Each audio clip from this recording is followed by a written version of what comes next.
Assalamualaikum warahmatullahi wabarakatuh. Baiklah, pada kesempatan kali ini kita akan membahas tentang salah satu proses manufaktur, yaitu proses metalurgi serbuk atau puder metalurgi. Jadi kalau selama ini kita melakukan proses pengecoran atau pencetakan, itu dilakukan dengan cara bahan material logam itu kita cairkan, kemudian kita tuang ke dalam cetakan. Nah, pada proses pengecoran maka akan diperoleh sifat-sifat hasilnya nanti, ya. Benda itu homogen, pasti homogen. Jadi kekerasan merata di semua titik dari tengah sampai pinggir, ya.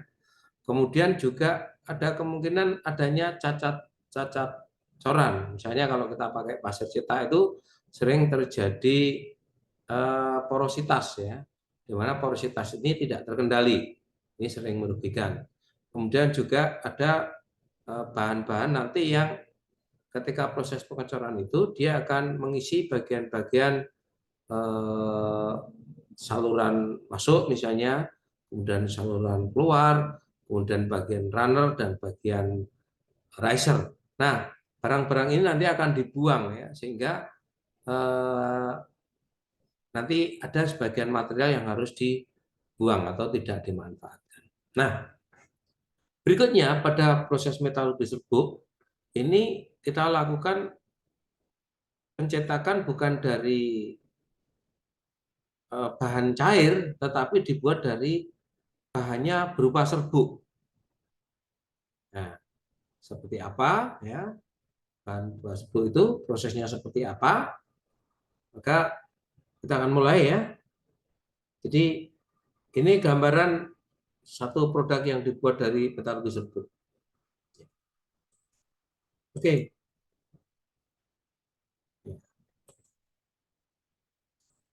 Nah, proses yang pertama yang harus disiapkan adalah serbuk. Serbuk berbagai macam bahan logam, ya. Ya, kita bisa misalnya serbuk besi, kemudian bisa kita campurkan dengan serbuk karbon, kemudian ada juga mungkin serbuk mangan, kemudian bisa juga ditambahkan serbuk krom dan sebagainya. Semua bahan itu berwujud serbuk, ya. Nah, dari berbagai macam serbuk, misalnya kita katakanlah kita namakan satu serbuk A misalnya. Kemudian kita tambah lagi serbuk B, ya. Nah, serbuk ini kita campur, nanti akan kita campur, ya. Tapi perlu ditambahkan pelumas. Apa gunanya pelumas? Yang pertama, pelumas ini nanti akan memudahkan untuk proses pemadatan. Oke. Nah, kemudian kita siapkan alat untuk mencampur dan mengaduk, ya. Alat mixer, ya, dan blender, ya. Nah, ketiga bahan ini misalnya, ini kita campur, kemudian kita aduk. Maka diperolehlah campuran yang cukup merata, ya. Merata. Nah, campuran yang merata ini kemudian nanti akan kita proses berikutnya, ya. Setelah dicampur, ya, kita akan melakukan proses pencetakan, ya, dengan memadatkan serbuk di dalam cetakan. Nah, kita mengenal dua macam proses. Yang pertama adalah proses tak langsung atau indirect process, dengan yang kedua adalah proses langsung atau direct process. Ya. Nah, indirect process ini kenapa disebut tak langsung? Karena proses ini dilakukan pemadatan dalam keadaan dingin, ya. Kemudian dipanaskan atau disinter, ya. Sintering prosesnya. Oke, pemadatan keadaan dingin ini alatnya sederhana dan prosesnya mudah dilakukan, ya. Setelah proses pemadatan, baru dilakukan pemanasan sintering. Apa pemanasan sintering? Yaitu pemanasan sampai mendekati titik lebur, tapi tidak sampai lebur dari material, ya. Kenapa harus mendekati titik lebur? Karena diharapkan nanti bagian serbuk-serbuk yang berhimpitan tadi meleleh, jadi hanya bagian yang bersinggungan saja, tidak keseluruhannya. Sehingga bahan tadi akan memiliki kekuatan disebut dengan apa namanya, ikatan logam. Sorry. Jadi bisa menempel.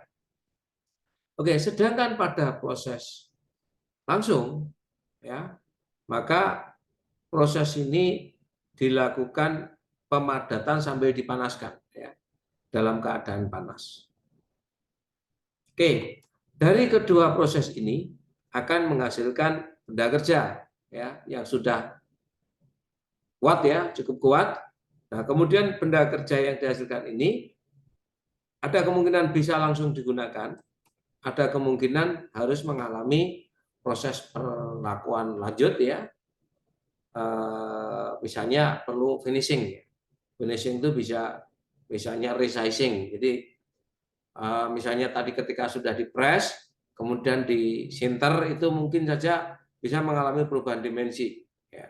Mungkin ada pemuaian, maka perlu dicetak lagi supaya ukurannya kembali ke bentuk semula, ukuran semula. Nah, atau bisa juga dengan pekerjaan-pekerjaan yang lain, misalnya perlu ada bagian yang harus dilubangi, perlu ada bagian yang harus dipotong dan sebagainya. Setelah itu benda siap digunakan. Nah, demikian uraian singkat mengenai proses metalurgi serbuk, ya. Nanti akan kita bahas di kesempatan lain, misalnya proses pembuatan serbuk. Demikian uraiannya dapat saya akhiri. Kita akhiri. Assalamualaikum warahmatullahi wabarakatuh.